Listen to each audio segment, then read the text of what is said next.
Okay, so I'm going to very, very carefully lay my net over my work like that. We did wet it a little bit earlier on. It's gone cold already. And by the way, at this stage, if you need to, if it's a hot day, you can put the air conditioning back on. They're not going to fly around.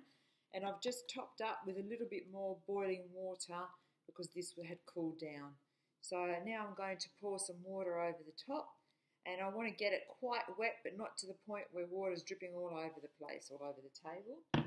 And then I'm going to use the plastic bag and I'm just going to press it down so I'm getting all of the fibres wet. So I'm making sure all of the fibres are completely wet, pulling it through.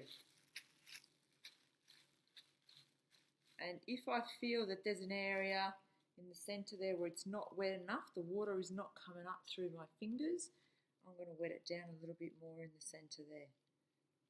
So it needs to be thoroughly soaked. So now, I don't know whether you can see that, but there's water coming up through my fingers there, so I know that that's completely wet now. Just along the end there.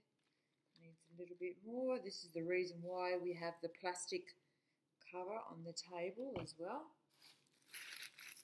That looks like it's pretty, that looks pretty wet there. So I'm just going to really, really gently, without any pressure, rub the bag over the top, and you should just be able to see some suds forming from the dishwashing liquid. We don't want it too soapy, but we also need to have some soap in there. So that's starting to sud a little bit, and if when I'm pushing down, water is coming up through my fingers, so I'm ready to roll.